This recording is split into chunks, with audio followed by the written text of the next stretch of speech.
La promesse est équivalente au mariage. La promesse ou le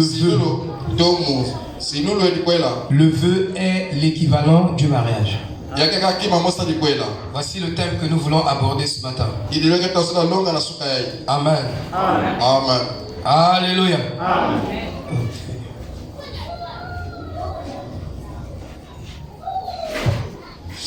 Alors, William Marion Branham est le prophète du temps de la fin. Et certainement beaucoup de gens ne le connaissent pas. Mais son nom est écrit dans la Bible. Il s'appelle Élie. Il devait venir après que le Seigneur Jésus-Christ ait accompli la rédemption. Il avait promis nous envoyer un prophète au niveau des nations. Donc, il sera le prophète international qui prêchera les gentils. Parce que même avec Israël, Dieu a traité avec Israël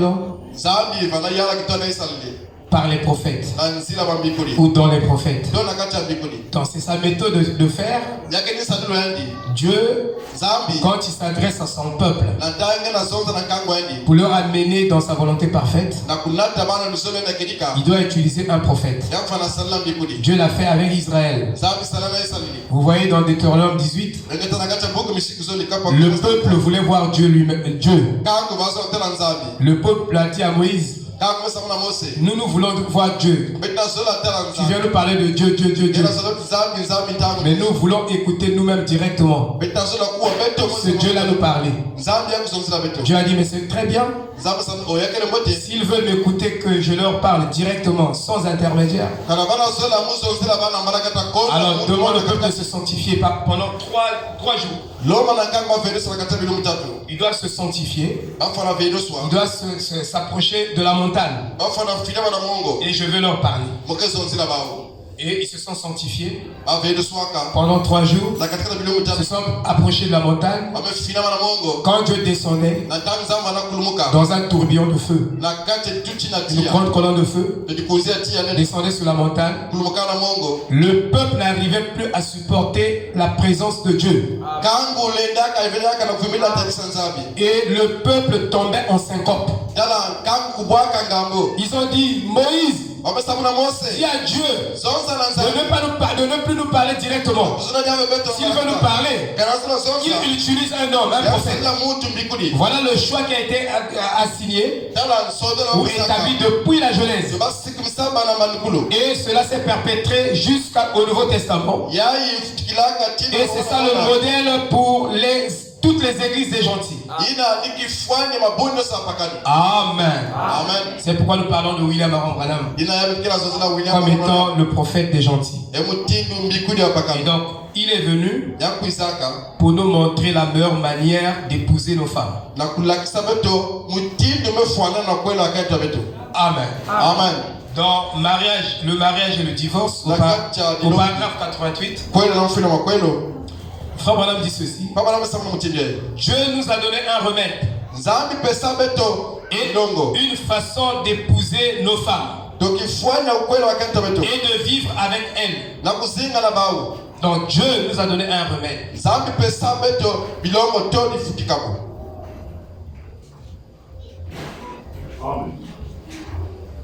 Nous sommes à la morgue.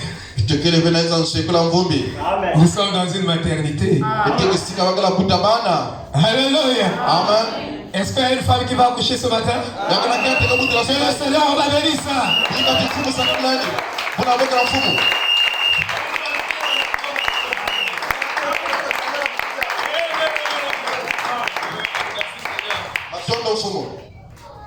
J'aime la parole. Parce que ça, c'est pas la parole d'un homme. C'est la parole éternelle de Dieu lui-même. Ce que nous allons parler n'est pas les paroles d'un homme. Parce que les paroles d'un homme est un mensonge avec les. Alléluia. Amen. Mais les paroles de Dieu est un roc. C'est une bombe atomique qui s'explose comme une chandelle romaine. Plus ça s'explose, ça accélère sa vitesse. Alléluia. C'est ce que nous sommes en train d'écouter ce matin. Donc Dieu nous a donné un remède et une façon d'épouser nos femmes. Pas seulement d'épouser, mais une façon de vivre avec elles. Mais l'homme ne veut pas accepter le remède de Dieu. Ne veut pas accepter sa parole sur ce sujet. Jésus a dit ceci. Ça nous rappelle ce qu'il en est de ses paroles, en sachant qu'il a dit les cieux et la terre passeront et les cieux et la terre failliront, mais mes paroles ne failliront jamais. Alléluia. Donc Dieu nous a donné un remède. Mais un remède est un médicament. C'est un médicament qui guérit, qui soigne, si vous voulez. Parce que Frère Madame dit le médicament ne guérit pas. Il dit le médecin non plus ne guérit pas. Il dit le médecin est une aide. Le médicament est une aide. Mais c'est Dieu qui décide de la guérison. Alors donc Dieu nous a donné un remède. Comment épouser nos femmes. Frère Madame dit, quand vous l'avez pris, vous ne l'avez pas pris dans la rue. Et vous l'avez emmené à la maison et vous avez commencé à bombarder des enfants. 11 enfants, 12 disciples, comme des cochons. Non, vous ne l'avez pas fait. Vous êtes passé par le processus établi par Dieu pour racheter votre épouse, pour racheter une partie de vous. Donc aujourd'hui nous allons insister sur les vœux. Il y a des vrais vœux et il y a des faux vœux. Et vous devez savoir et comprendre qu'est-ce qui est faux vœu, qu'est-ce qui est vrai vœu. Parce que le mariage commence par les vœux. Frère Madame nous enseignait qu'il y a 3 étapes du mariage. La première étape du mariage, ce sont les amitiés. La deuxième, c'est les fiançailles, ou les promesses, ou les vœux. Troisième étape du mariage, il dit c'est la cérémonie du mariage. Donc il y a 3 étapes pour prendre votre femme et vivre avec elle. Alléluia. Et chacun doit passer par cela. Comme le pasteur Moïse est passé par ce processus. Et chacun de vous ici qui a suivi les conseils du prophète est passé par ces 3 étapes. Alléluia. Donc sans ces étapes, tu n'as pas le droit de vivre avec une femme à la maison. Excusez-moi. On va équilibrer. Vous dites équilibrer. On va équilibrer. Nous sommes là pour équilibrer les équations. Alléluia. Est-ce que vous comprenez? Quand on parle, le sujet du mariage n'est pas beaucoup prêché.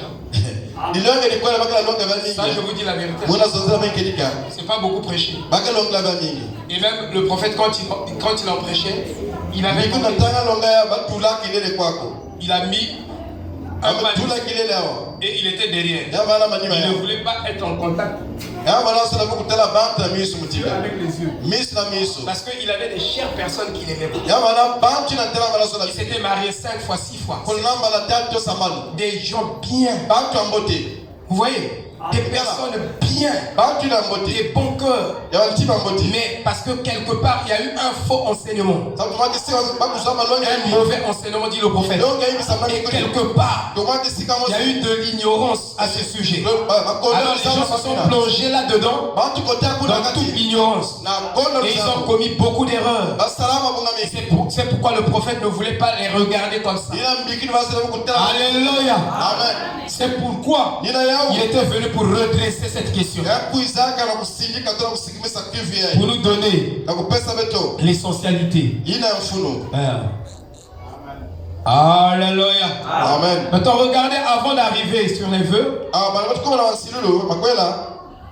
Quand nous prenons la Genèse, nous voyons que Dieu avait créé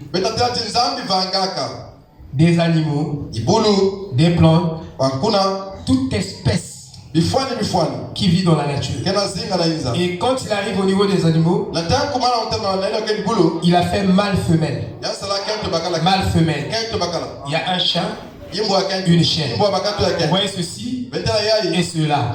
Chacun avait une partie de lui. Mais arrivé avec Adam, Adam était seul. Et Frère Madame dit, il n'est pas bon que tu sois seul. Il n'est pas bon que l'homme soit seul. Il n'est pas bon que Jude soit seul. Ce n'est pas logique. Nous ne sommes pas à l'église catholique où il y a la pétrise. À l'église catholique, les prêtres ne se marient pas. Ils ont des hiérarchies. Et ils n'ont pas de femme. Ils ne se marient pas. Ils ont ce qu'on appelle les vierges mariées. Ils ont même 1 million de vierges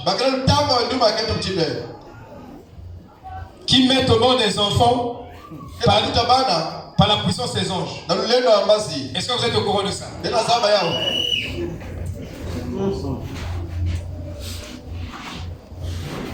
Amen. Amen. Amen. Amen. Renseignez-vous. On les appelle les masseurs. Les masseurs. Moi je partais à... C'est où là? À la sœur de Fuchs. Il y avait une masseur qui me massait le pied. On dit que les masseurs ne se marient pas. Les masseurs, les mamari. Ça c'est donc les catégories des mamari. Parce qu'ils ont une hiérarchie. Hein. Quand vous arrivez dans cette catégorie-là, non, vous ne mariez pas. Mais curieusement, on les voit avec les enfants. Et quand on leur pose la question, ils disent que c'est l'ange Gabriel, c'est tel ange qui est venu mettre le bébé là dans mon sein. Exactement comme à l'image de Marie. Oh, mais comment ça se fait comme ça? Amen. Amen. Nous croyons que c'est un mensonge. Dites Amen. Il n'y a eu qu'une seule naissance virginale. Parce que Dieu a dit, je vous donne un signe éternel. Et le signe éternel que Dieu nous a donné, c'est qu'une vierge a conçu. Et une conception immaculée. Savez-vous que si vous ne croyez pas à la naissance virginale, vous n'êtes pas né de nouveau? Frère Branham le dit. Et vous n'irez jamais au ciel. Jésus est né virginalement. Conception virginale. Sans l'apport de l'homme. C'est Dieu lui-même qui est descendu dans la matrice de Marie. Et Marie, c'est la vraie Ève qui a accouché de Christ. Oh, amen. Parce que c'est Ève en réalité, dans le jardin d'Éden, qui devait accoucher le Christ. Mais elle a raté parce qu'elle a commis la polygamie avec le diable sous la forme du serpent. Et ce serpent était à la forme du boa consistor. Il était gabarit. C'est pourquoi vous verrez la lignée de Caïn, qui est la sémence du serpent, sont des géants au temps de Noé. Et ils étaient des géants. Dieu n'a jamais créé l'homme pour qu'il soit un géant. En fait, Dieu n'a jamais créé l'homme pour que l'homme ait 4 mètres de longueur ou 5 mètres de longueur. Et tous ces géants-là viennent de la lignée de Caïn. Alléluia. Amen. Si on étudie la généalogie des fils d'Adam, vous allez voir qu'ils étaient courts, soit un peu élancés, mais pas trop. Mais ceux de la lignée de Caïn, les Hébreux, tout ce monde-là, c'était des vrais géants. Alléluia. Amen. Est-ce que vous comprenez? Voyez-vous? Ça, c'est les passages. Mais, quand nous lisons bien dans la Bible, Dieu dit, l'homme quittera son père et sa mère. Et cette maîtrise biblique a été déformée par l'Église catholique. L'Église catholique dit non. Dans la hiérarchie, il ne faut pas que le prêtre soit marié. Il ne faut pas que telle hiérarchie, tel responsable à tel niveau ne soit pas marié. C'est-à-dire qu'il ne doit pas quitter ses parents pour s'attacher à sa femme. Et ils appellent ça l'androgyne. Et ça fait partie du spiritisme. Je dis que ça fait partie du spiritisme. Étudiez bien l'ésotérisme. Ils ont des niveaux. Ils appellent ça des summum. De la méditation transcendantale. Il dit à ce niveau-là, le maître n'a pas besoin d'une femme. Mais Dieu a dit, l'homme quittera son père et sa mère et s'attachera à sa femme. Mais eux, ils ont déformé. Ils disent, avec la loi de la polarisation, l'homme peut développer les qualités féminines en lui et les qualités masculines dans une perfection parfaite, de telle sorte que l'homme n'aura pas besoin des qualités de la femme, d'une femme à côté de lui. Et nous savons que cette doctrine vient du diable. Et c'est cette doctrine-là qui a introduit le sida. Et tous ceux-là qui prônent de cette doctrine, mais le sida vient de l'idolâtrie. Le sida vient de Romains chapitre 1. Et le sida vient de 2 Timothée. Ça part depuis là-bas. L'origine du sida. Vous dites, frère Branham n'a pas tout prêché. C'est à vous de détailler. Alléluia. Amen. Alléluia. Il a touché même le sida depuis là-bas. Parce que dans l'église catholique, ils ont changé l'usage naturel de la femme. Et vous verrez que avec cette maîtrise, ça fait que comme les hommes ne veulent pas se marier, ils ont dit que Jésus nous a envoyé 2 à 2. Et s'il nous envoie 2 à 2, 2 hommes, 2 femmes. C'est ça qu'on appelle l'homosexualité et lesbianisme. Et cette idée-là est rentrée dans l'église catholique. C'est avec cette idée qu'ils ont produit ce que nous voyons, l'homosexualité et le lesbienne. Donc, ils ont changé l'usage naturel contre celle qui est contre nature. Ça, c'est la doctrine des démons. C'est pour envelopper l'humanité du sida. Je dis bien pour envelopper l'humanité du sida. Mais l'homme normalement doit quitter son père et sa mère et s'attacher à sa femme. C'est une vocation de Dieu. C'est un appel de Dieu. Et c'est la nature même que Dieu a mis dans l'homme. À un certain âge, il va désirer vivre avec sa côte. Plus précisément avec sa 13e côte. Amen. Savez-vous que la femme est la gloire de l'homme? Et l'homme est la gloire de Dieu. C'est pourquoi Dieu n'avait pas permis que l'homme pêche. Parce que l'homme est la gloire de Dieu. Mais il a permis que Ève, qui est la gloire de l'homme, pêche. Et Adam a dit, comme tu as permis, Père, que ma gloire tombe, moi aussi je vais quitter la parole et je vais tomber avec ma femme. C'est pourquoi un homme qui aime sa femme considère sa femme comme une reine. Il y a beaucoup de mariages qu'il faut redresser aujourd'hui. Et si la femme est une reine pour l'homme, alors l'homme est un roi pour la femme. Donc c'est un couple de rois. Amen. Amen. Oh, nous sommes en train d'arriver. Nous sommes en train d'arriver. C'est pourquoi nous devons comprendre bien les vœux. Pour que nous ne fassions pas des erreurs. Voyez-vous, il y a eu dans le jardin d'Éden la première alliance. C'était avec l'homme et la femme. Donc il y avait l'égalité de sacerdoce. L'homme et la femme. Aucun n'était supérieur à l'autre. Dit Frère Branham. Et dans cette alliance, Dieu a introduit l'alliance du zodiaque.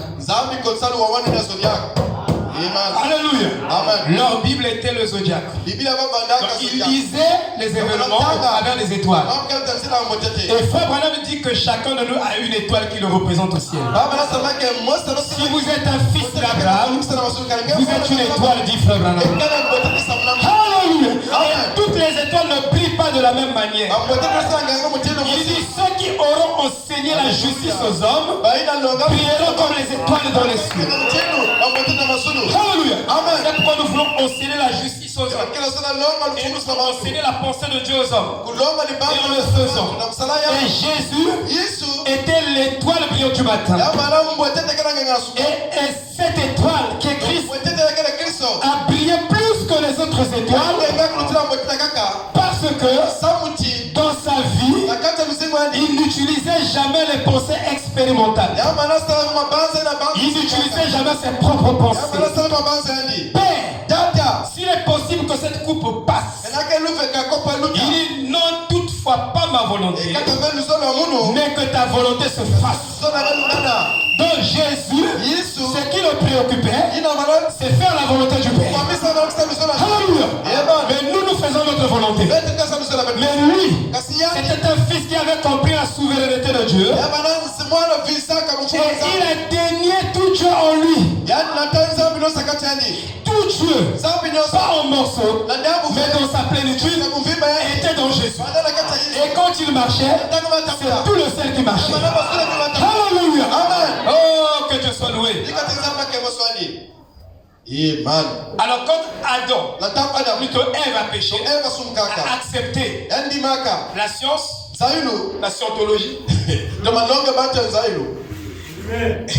Parce qu'aujourd'hui la science vous dit qu'ils sont en train d'explorer la planète Mars et le soleil pour trouver les protéines. Si vous avez les protéines, vous pouvez reproduire toute espèce de vie sur la terre. Mais ils ont oublié qu'une vie a une âme. L'âme, c'est l'âme qui produit tous les éléments du corps. Oui, mon frère. C'est l'âme qui développe toutes les parties du corps de l'homme. C'est la avant les protéines, il faut qu'il y ait d'abord l'âme. Bien que la vie a besoin des protéines, mais il faut qu'il y ait d'abord l'âme dans la vie. Parce que quand la vie de l'âme est dans... Vous comprenez? Et dans le sang. Donc s'il n'y a pas l'âme au départ, vous prenez seulement les protéines, vous allez développer et donner un phénomène. Ça paraît comme un humain, mais ce n'est pas un humain normal qui n'a pas d'âme. Et nous pouvons nous retrouver encore avec le déluge ici. Cette fois-ci, le déluge de feu. Parce que ceux qui se sont reproduits de la lignée de Caïn, ils avaient une âme animale. Si vous voulez que je parle comme ça, si on prend par exemple dans le Sinti, l'âme n'a pas, il dit que l'animal n'a pas d'âme. Mais il y a des particules, des animaux, dans l'âme de certains humains. C'est pourquoi au temps de Noé, l'être humain normal, qui était humain, un humain normal, c'était Noé. Sinon le reste, c'était des hybrides. Ils avaient une partie de l'âme animale et une partie de l'âme humaine. C'est pourquoi ces gens étaient féroces. Donc tu es là, tu es en train de vendre. On vient avec des gros marteaux. J'ai suivi quelques films comme ça. C'était vraiment des sanguinaires. Alors, quand Ève a péché en acceptant le serpent qui a enseigné la science, qui a enseigné la religion. Parce que le christianisme, ce n'est pas simplement de la religion. Le christianisme est au-delà de la religion. Chacun de nous ici a sa religion. Mais la religion ne t'amènera jamais au ciel. C'est la vie de Christ dans l'individu qui t'amène au ciel. Et cette vie est dans sa parole. Amen. Chacun peut garder sa religion. Abel avait sa religion. Abel avait sa religion. Mais Abel avait un plus. En dehors de sa religion, il avait la révélation de ce Dieu qu'il servait. C'est-à-dire qu'il connaissait l'intrinsicalité de ce Dieu-là et l'essentialité de ce Dieu-là, et il connaissait sa divinité. Alléluia. Voyez-vous, frère. Alors, quand Ève a péché, alors Dieu a séparé l'homme et la femme. Il les a introduits dans un autre contrat. Il a ajouté le contrat. Et cette fois-ci, l'homme dominera sur toi. Et je ne permets plus à la femme d'enseigner. C'est l'homme qui doit enseigner, parce que c'est la femme qui a péché. Alléluia. Amen. Amen. Et dans cette deuxième alliance, Dieu a introduit donc l'alliance de la pyramide. Amen. Et quand nous évoluons, la troisième alliance, c'était avec Noé. Dieu a introduit l'alliance de l'arc-en-ciel. Quand nous évoluons, quatrième alliance de Dieu avec l'homme, Dieu a introduit l'alliance avec Abraham. Il dit, si vous avez un autre H-A-M, comme Abraham, il était Abram, mais Dieu lui a donné, a changé son nom, lui a donné, a ajouté quelque chose. H. Il est devenu H-A-M. Donc, il est devenu Abraham, le père de toutes les nations. Donc, nous sommes des fils d'Abraham. Si tu es la sémence de Dieu, tu es un fils d'Abraham. Et frère Abraham dit la sémence de Dieu, c'est le baptême du Saint-Esprit. Dans le baptême du Saint-Esprit, tu as introduit dans le corps des fils d'Abraham. Alléluia. Amen. Alléluia. Amen. Les sœurs, alléluia. Amen. Les sœurs, alléluia. Alléluia. Acclamons le Seigneur.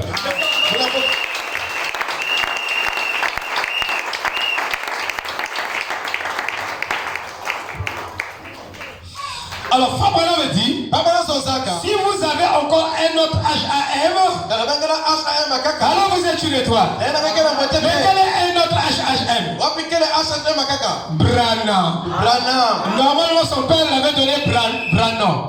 Il n'y avait pas H. Vous voyez? Maintenant, quand on est allé à la mairie, ils ont fait une erreur. Il y a certaines erreurs qui sont la volonté parfaite de Dieu. Ils ont dit H. Branham. Ils ont dit Branham. On voulait le diminuer. Laissez ça comme ça. Branham. Un autre H. Vous êtes une étoile. Et Dieu a dit à Abraham, ta postérité brillera comme les étoiles dans le ciel. Il dit, je te donne la postérité du ciel et la postérité de la terre. Brillera comme les sables de la mer. Oh, la postérité d'Abraham des sables de la mer, c'est les Mahométans. Je crois qu'il n'y a pas un Mahométan ici. Maintenant, la postérité de Dieu qui brille plus, ce sont les étoiles, c'est toi et moi. Acclamons encore le Seigneur.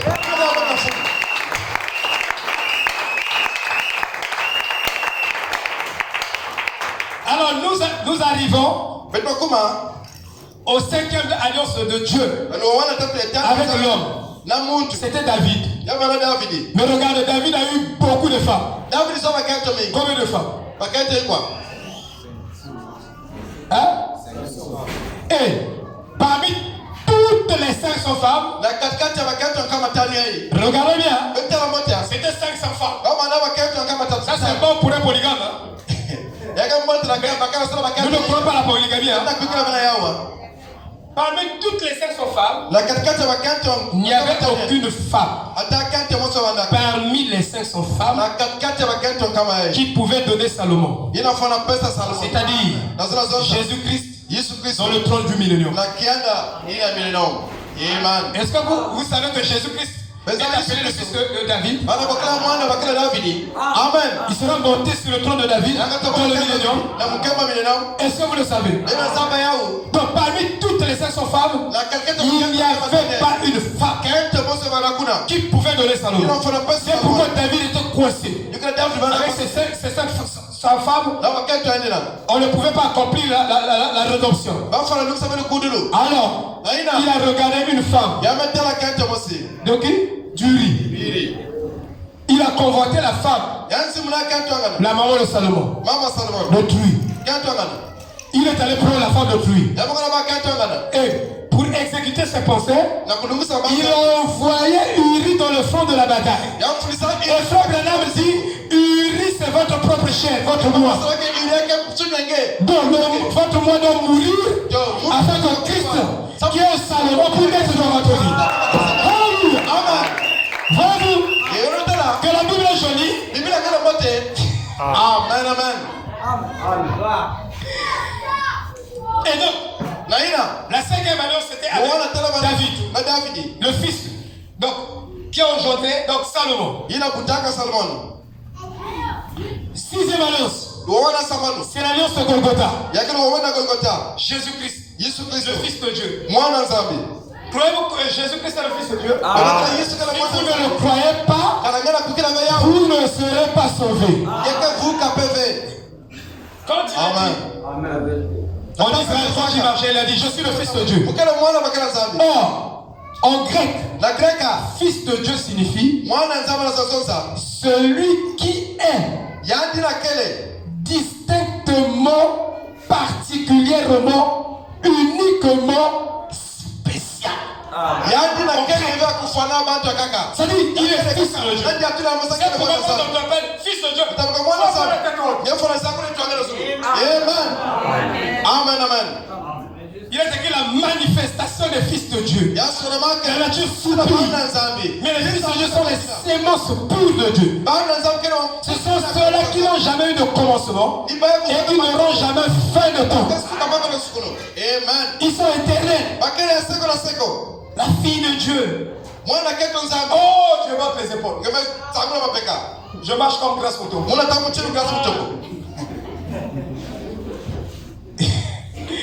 Alléluia. Amen.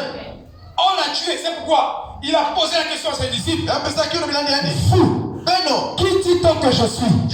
Parce que beaucoup de pharisiens disent que je suis ceci, Esaïe, Jérémie, même vous. Qui dit-on que je suis?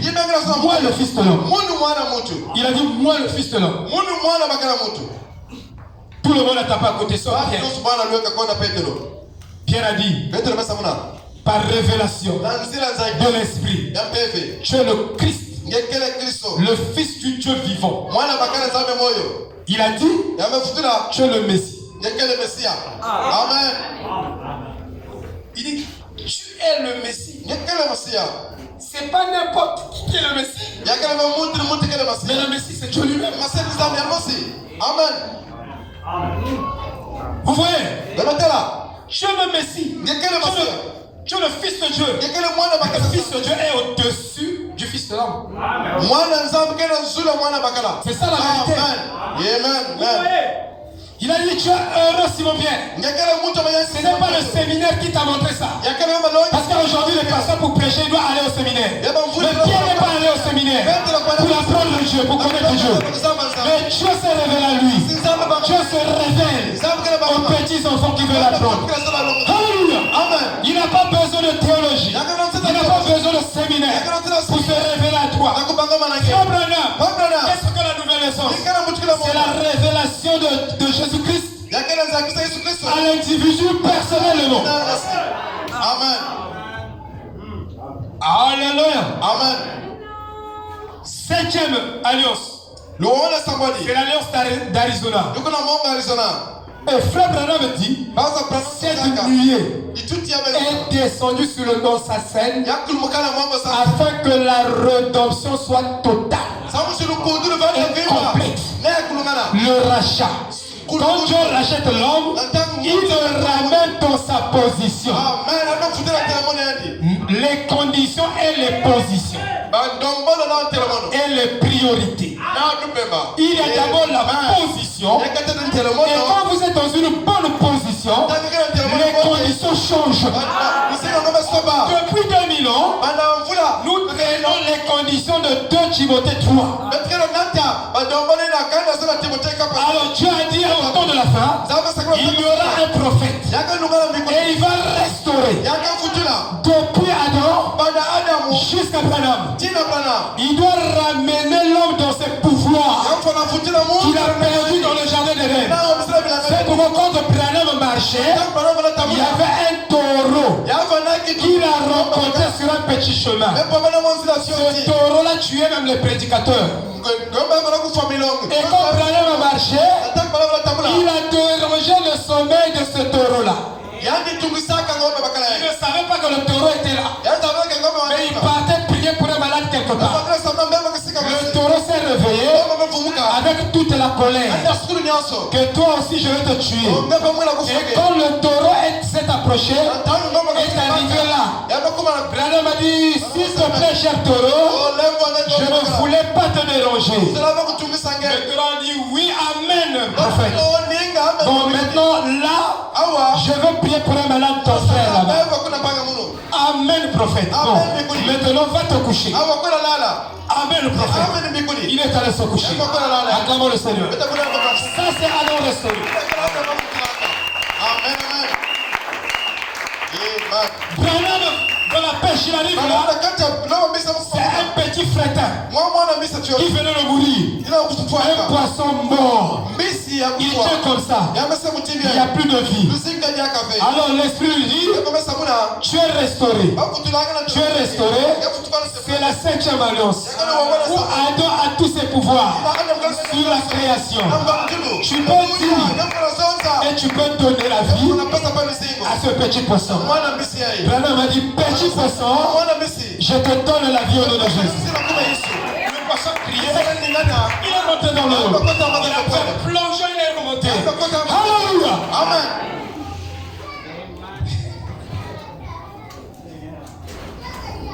Je suis en train de se faire. Voyez-vous frère, nous entrons dans les alliances. dans les deux. Quand je suis là, je sais quoi c'est. Je suis comme un fou. Je regarde déjà. Alléluia, alléluia. Donc, Dieu a donné une loi, une ordonnance. Comme on dit. Tout là au début, il a dit, l'homme quittera son père et sa mère. Et aujourd'hui, nous avons un frère qui quitte son père et sa mère et s'attache au travers du vœu à sa femme. Oui, vous dites sa femme, oui. L'ange a dit à Joseph, c'était des fiancés avec Marie. Ne crains pas. C'était souvent des fiancés. Ne crains pas de prendre Marie, ta femme. L'enfant qu'elle a conçu vient de Dieu. Alléluia. Amen. Le Christ de Dieu. Donc, là, Dieu, au travers du mariage et du divorce, était en train de mettre l'église du Dieu vivant en ordre. L'ordre de l'église s'arrête seulement lors de 1963. Non, mariage et divorce, c'est l'ordre de l'église. Vous devez le savoir.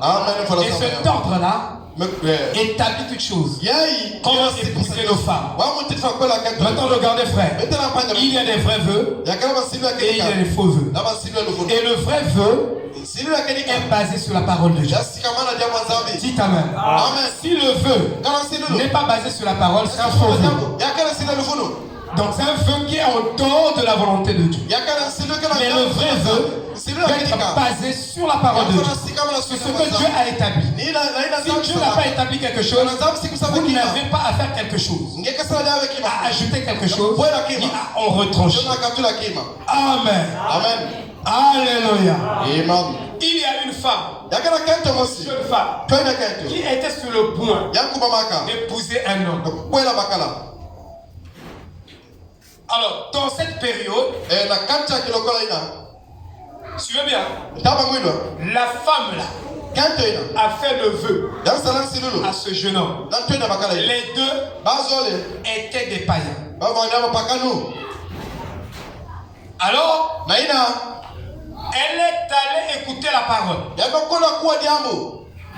Elle a reçu la parole. La parole a touché son cœur. Elle s'est repentie. Elle s'est convertie. Mais elle avait le vœu de cet homme. Est-ce que la femme qui est devenue chrétienne pendant les fiançailles va-t-elle arriver à la cérémonie du mariage? Je vous pose la question. Que dit la Bible? Parce que la Bible a des réponses claires. Si la Bible ne nous parle pas clairement, qu'est-ce qui peut nous parler clairement sur la terre? En dehors de la Bible, sur chaque question qui se trouve en face de nous. Est-ce que vous comprenez? Alors, est-ce que la femme doit aller de l'avant pour épouser cet homme, ou elle doit renoncer à ce vœu? Parce que nous sommes en train de parler des vrais vœux et des faux vœux. Alors Paul a eu des situations dans 1 Corinthiens 7. Il a trouvé des couples païens qui étaient mariés.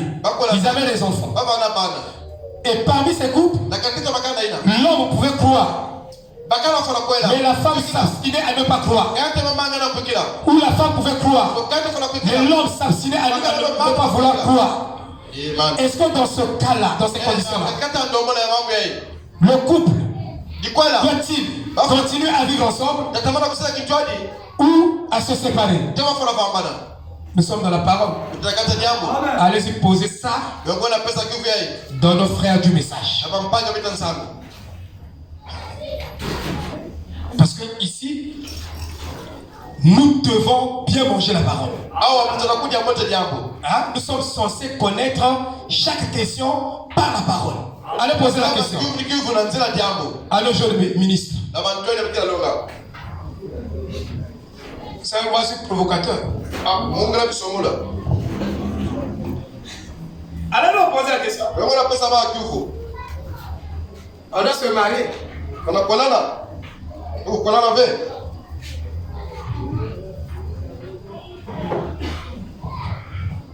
Le frère vient de croire, ou la soeur vient de croire. Est-ce qu'ils doivent se marier? Ou un frère qui a cru, ou une soeur qui a cru, doit-il épouser une païenne ou un païen? Vous devez avoir la lumière sur ces questions-là. Parce que la sémence du serpent est rentrée par le mariage. C'est pourquoi le prophète est venu pour redresser cela. Pour que la sémence du serpent diminue sur la terre. Pour que nous ayons la chance d'augmenter la fréquence des fils et des filles de Dieu sur la terre. Savez-vous que c'est au travers de l'hybridation du mariage que nous avons le banditisme à outrance sur la terre? Amen. Amen, amen. Amen, amen. C'est pourquoi le mariage et le divorce, c'est la dactylographie de Dieu.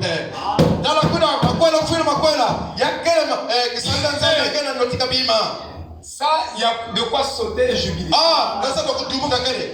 Je vous ai dit que l'ordre de l'église ne s'arrêtait pas seulement là.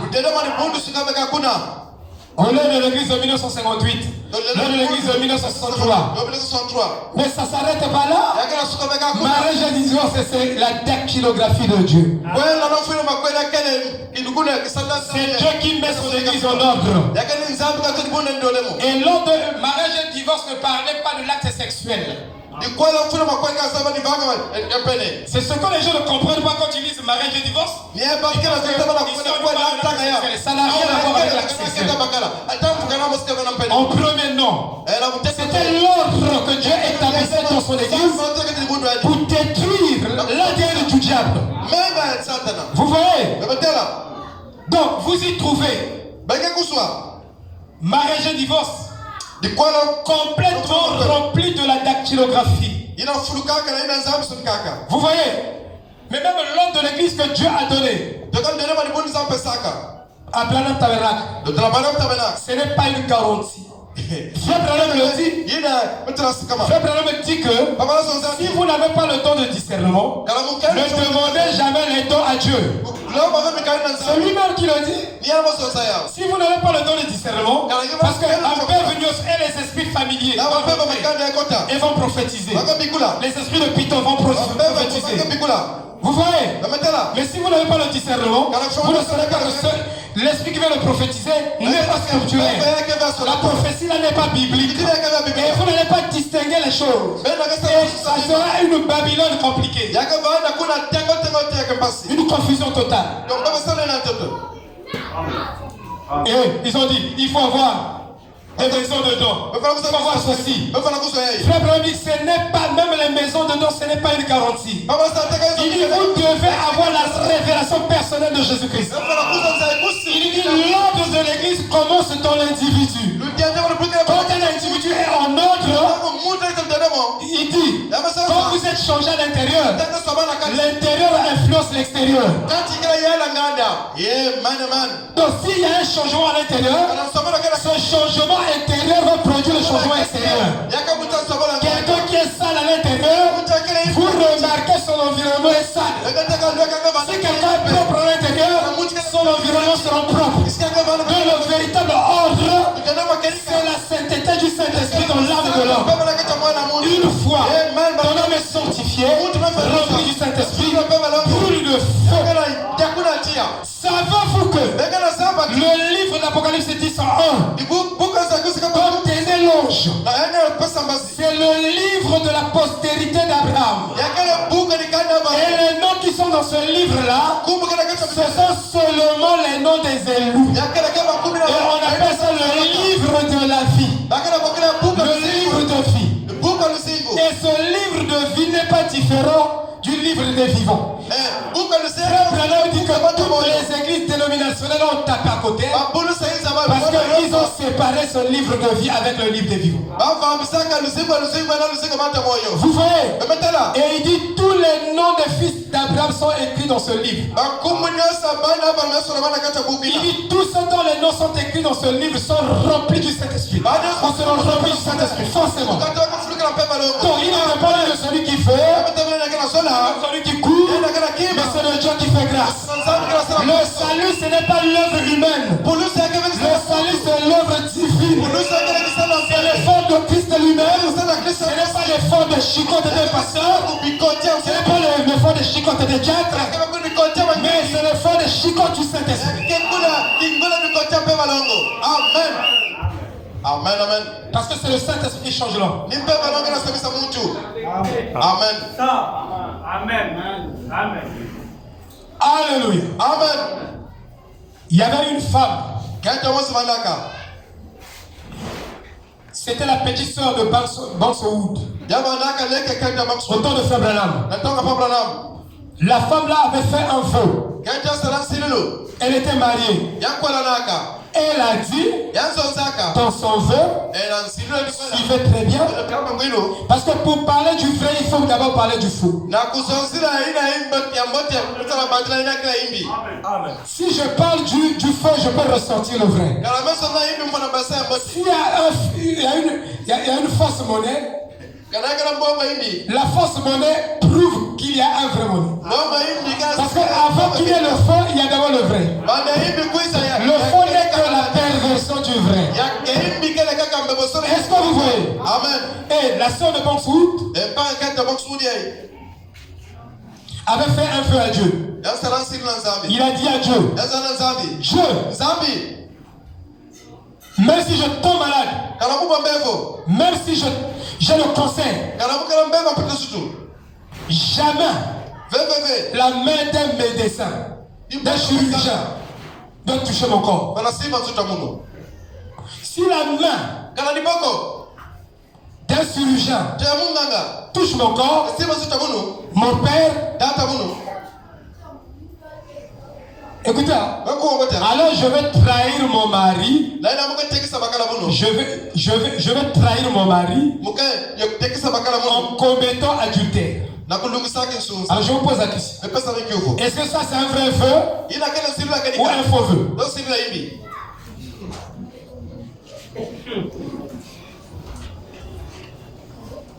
Pasteur Moïse, c'est dur, hein? Amen. Quand elle a vécu, elle est tombée malade. Elle avait une tumeur. Frère Branham ne savait pas qu'elle avait fait le feu. Et elle est allée voir Frère Branham. Frère Branham, je suis venu te voir. Que tu pries pour moi, que la tumeur parte. Frère Branham l'a dit. Va voir le médecin, il va t'opérer, tu ne vas pas mourir. Elle a dit non.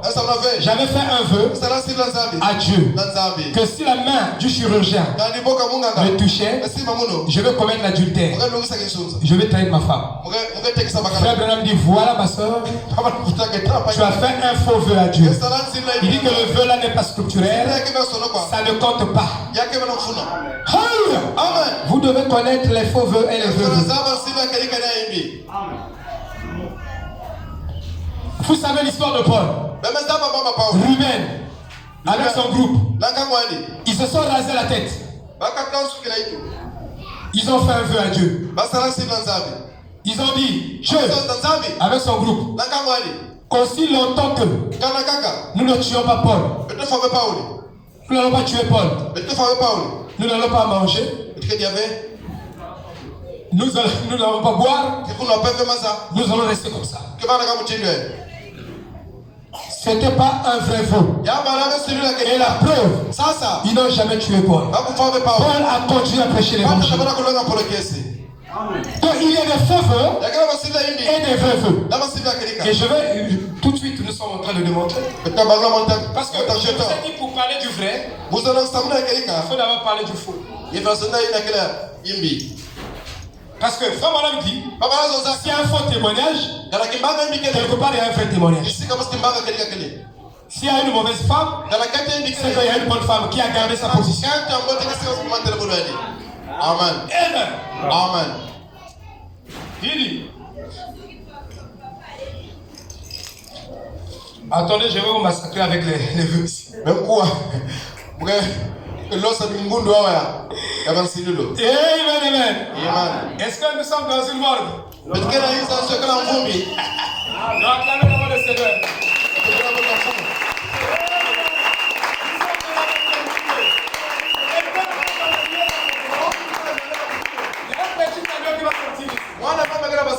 Je vous ai dit qu'il y a une surprise, non? Vous avez un maman qui tire la cuisse avec le temps. Mais l'autre tire.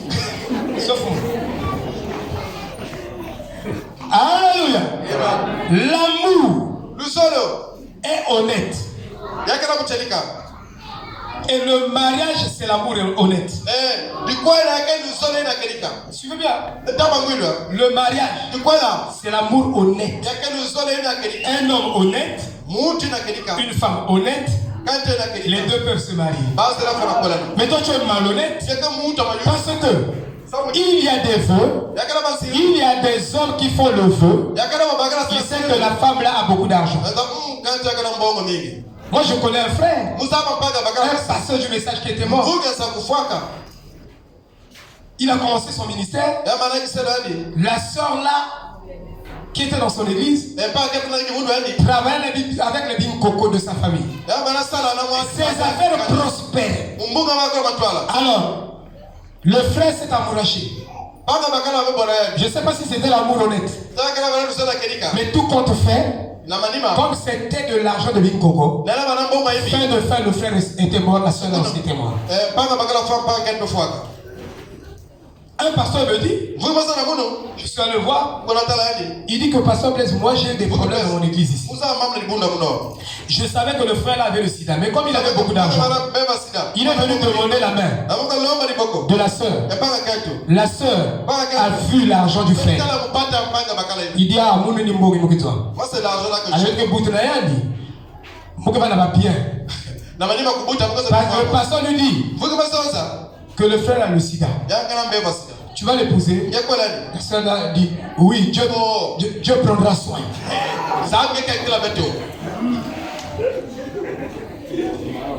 Ça je veux dire.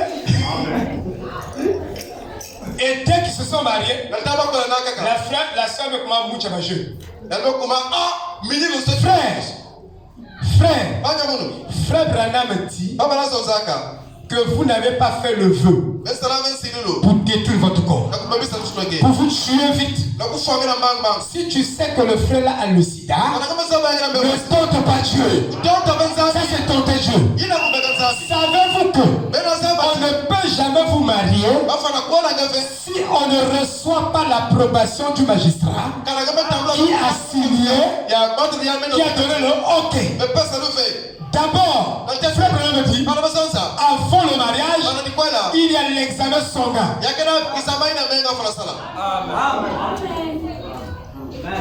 Frère me dit, et frère a écrit, quand il a écouté mariage et divorce, lisez bien mariage et divorce, à la fin, frère me dit que Dieu m'a dit que tu dois écrire que nous devons avoir la certification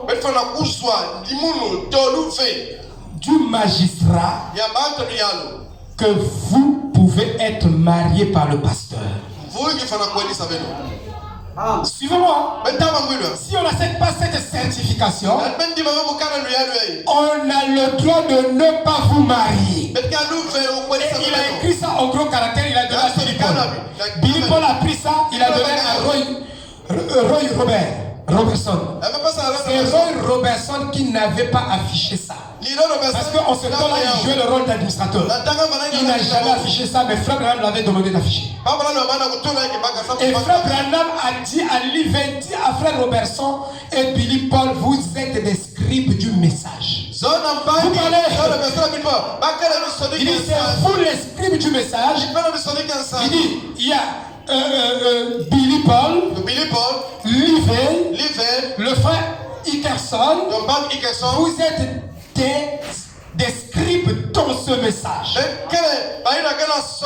Et je vous ai responsabilité d'écrire, d'afficher ce que je vous donne. Et une sœur donc est venue voir Frère Branham. Son mari courait avec toutes les femmes du monde. Il prend une telle jupe. Tu es possédé. Dites amen. Amen. Et le frère là courait. Il est marié. Il courait avec toutes les femmes. Alors il est venu voir Frère Branham. Frère Branham, j'ai fait le vœu à mon frère. Mais je ne comprends rien. Qu'est-ce que je vais faire? Frère Branham dit divorce avec lui. Frère Branham dit divorce avec lui. Dans l'église de Frère Bob, il y avait une jeune fille que les parents, au lieu de marier avec un croyant authentique et rempli du Saint-Esprit, les parents ont vu que le frère n'a pas de voiture. Le frère là ne porte pas les Munzaga compliqués. Ils ont refusé leur fille à ce frère là. Et il y a un monsieur qui est venu se faire frère. Tu sais qu'il y a des frères qui se font frères parce qu'il a vu une personne ici à ce côté-ci. Mais je ne parle pas de frère Jules parce que c'est un vrai authentique fils de Dieu. Mais la témoin qui est contre ma frère n'a pas de cousin. Par contre, on la gifle depuis le Dieu le chien. Alors, le frère là avait déjà fait ses calculs. Il dit que Mouké Kouel serait comme il est tellement kitoko. Mouké Kouelian, je vais l'épouser. Et va faire Mouké Souka dans la foule. Donc, ses vœux, c'était devant l'hôtel. Après l'hôtel, après le lit, il dit elle me baluler ma part. Parce que c'est ça. Il y a pas d'expression, moi j'écoute souvent les gens. Les gens parlent. Il y a même balu sur ma papa. C'est que ça, chérie, je ne suis pas ton chéri. Et ton chéri quand on d'après le chéri. Voilà les faux. Amen. Amen. Donc, il y a des frères, il y a des soeurs qui font des faux, des soeurs qui font des faux vœux. Il y a des tas de frères qui n'ont pas beau. Si frère, parce que c'est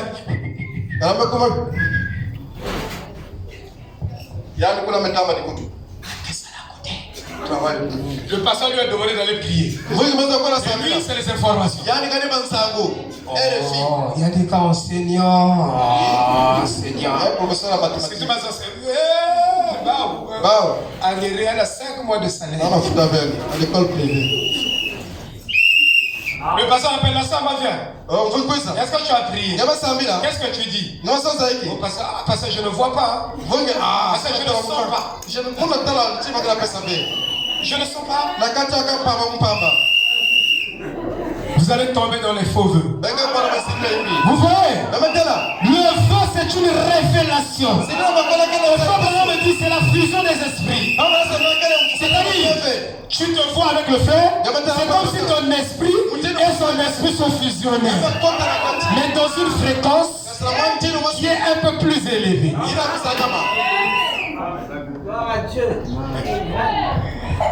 Alléluia.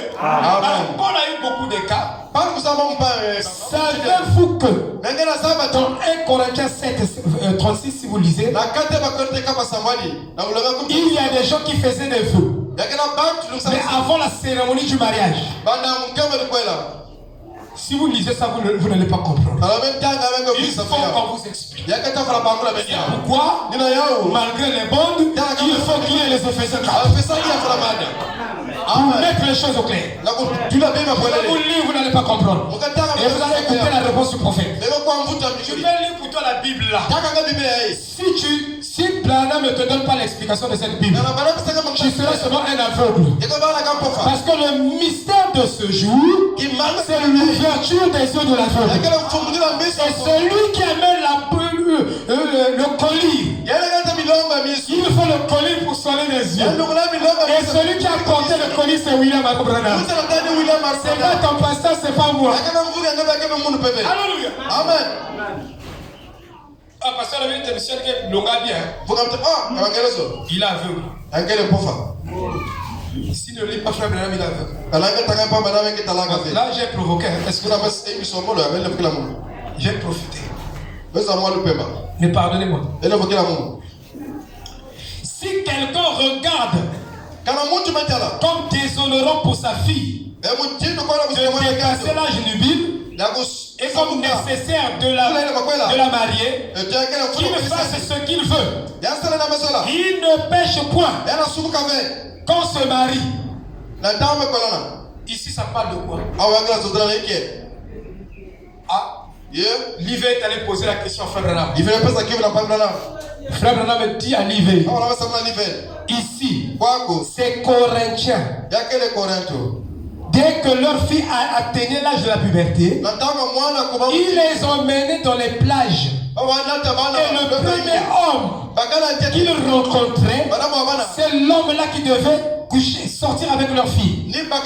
Alors Frère Branham dit à Livé que le corps de la femme est tellement sacré. C'est un vase pour engendrer la vie. Il dit, Dieu n'a jamais permis que l'homme touche la femme avant la cérémonie du mariage. Il dit, si l'homme touchait la femme avant la cérémonie du mariage, son homme peut aller droit en enfer. Il dit, il n'y a pas de rapport sexuel avant la cérémonie du mariage. Et si vous le faites, votre âme est destinée dans l'enfer. Ainsi dit le Seigneur. Vous voyez, lirez, vous n'allez pas comprendre. Il faut qu'on vous le dise. Il y a des choses que Frère Branham a enseignées qui ne se trouvent pas dans les bondes. Mais ces choses sont aussi salutaires que les autres. Qui vous positionnent et qui vous établissent dans la foi. Alors Paul a établi ceci, que si un homme est païen et une femme est païenne, ils peuvent se marier. C'est pourquoi dans le chant d'une épouse, Frère Branham a pris l'exemple de deux couples païens et les amène mariés, parce que c'était des couples de païens. Mais il dit, si l'homme est chrétien, la femme est païenne, il n'y a pas de mariage, il n'y a pas de vœu, parce que il n'y a pas de rapport entre la lumière et les ténèbres. Amen. Vous voyez? Maintenant, si la femme se convertissait, Paul dit dans 1 Corinthiens 7, si la femme qui est païenne se convertissait, devenait croyante et croyait ce message, alors en ce moment-là, la femme là ne doit pas se séparer avec son homme parce qu'ils sont déjà ensemble. Mais s'il arrivait que cet homme interdisait à cette femme de lire la Bible et d'aller à l'église et de prier, la femme là a le droit de divorcer avec son homme. Vous devez avoir des précisions, frère. C'est ce que Paul enseigne ici. Alléluia. Amen. Maintenant, la femme qui a fait le vœu avant la cérémonie du mariage a rencontré ce message. Alors frère Branham me dit, la femme là ne doit pas atteindre la cérémonie du message parce que la femme là a coupé avec le monde. Mais cet homme est encore mondain. Donc il n'y a pas de rapport. Il faut que cet homme là aussi se convertisse et produise les fruits dignes de la conversion. Et en ce moment là il peut se marier. Au cas contraire, la sœur est libre d'aller court. Vous devez bien comprendre la parole.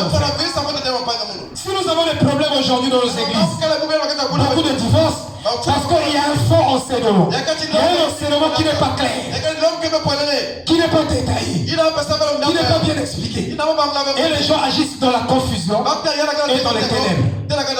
Alléluia. Amen. Donc, tout vrai feu doit être basé sur la parole. Amen. Amen. Alléluia. Savez-vous que le tribunal même des États-Unis protège les vœux? Si tu viens faire le vœu, on va te mettre le détecteur de mensonges. Parce qu'il y a des vœux qui sont des faux vœux parce que c'est un vœu bâti sur le mensonge. Sur le calcul. Tu ne peux pas aussi faire un vœu par rapport aux émotions de ta chair. Parce que si tu fais le vœu par rapport aux émotions et aux sentiments de ta chair, quand tu vois la soeur, le corps commence à tomber.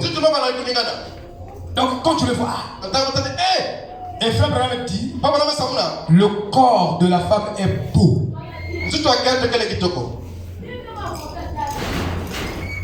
Mais moi je ne le trouve pas comme ça. Amen. Amen. C'est-à-dire je veux dépasser cette pensée par rapport au corps de l'homme. C'est pourquoi si tu n'es pas délivré à l'intérieur, c'est comme une femme. Cette femme-là s'est convertie. Son mari dit que moi je ne veux pas que tu partes prier avec les frères là, sinon chaque jour les frères là vont te conforter.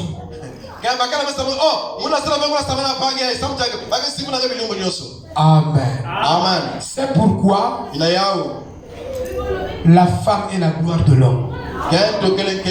Et si la femme est la gloire de l'homme, l'homme ne doit pas traiter la femme comme son chiffon. L'homme ne doit pas traiter sa femme comme son bébé. Dans le message, nous avons des hommes qui ne sont pas révélés, qui sont mal enseignés, des légalistes. Et ils amènent la dictature dans leur foyer. La femme n'a pas le droit de dire un mot. La femme aussi doit proposer des choses. Tu vas acheter les photos, tu vas seul. Je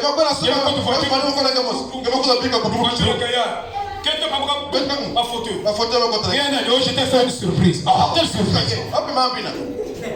Parce que tu ne nettoyer la photo.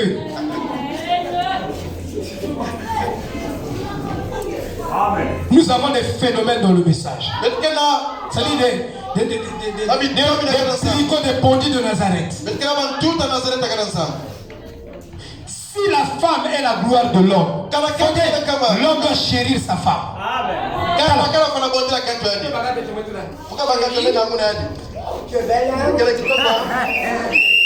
Il y a des hommes qui ne font pas ça.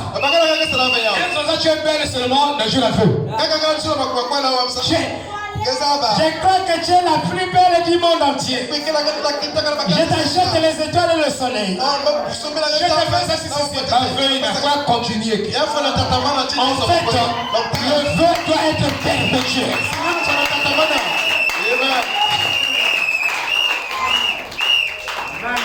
Ça ne doit pas s'arrêter seulement devant le passage. Ça c'est l'hypocrisie. J'ai vu les hommes à la maison. Chaque jour, il va blâmer sa femme. Tu n'as pas mis les choses en ordre. Mais il y a aussi comme quand tu connais ce que la bureau. Moi je dis, hein, il y a un frère. J'ai dit, frère, ne fais pas ça. Si ta femme prend la marmite et met sur le lit, va chercher là où tu vas dormir sur le lit. Laisse-la tranquille. Tu l'emmènes du tout. Tu es un homme ichou. Au lieu de réfléchir comment tu vas acheter la parcelle, construire, mettre les enfants à l'abri, tu vas là réfléchir sur le petit. Ça c'est lui. Ça c'est elle. Si quelqu'un dit que ça ne italien, n'y veut pas refuser. En passant, tu peux dire. Mais toi, c'est tous les jours. Toi, tu n'as rien à faire. Amen. Le tribunal des États-Unis, quand tu viens faire le vœu, tu signes. Quand tu as fini de signer, si tu ne respectes pas ce vœu, on va t'appeler, on va te juger. Ça c'est d'abord l'homme. Mais combien de fois Dieu lui-même, quand tu fais le vœu, vraiment chérie, je ne regarderai plus les filles de pointe noire. Ma fille à pointe noire m'a maquillage là-bas. Telle ma démarche. Je passe, je ferme les yeux. Alléluia. Je l'ai trouvé. Mais toi, tu as ta femme à la maison. Tu marches. Jésus se moque. Tu ne vas pas trouver.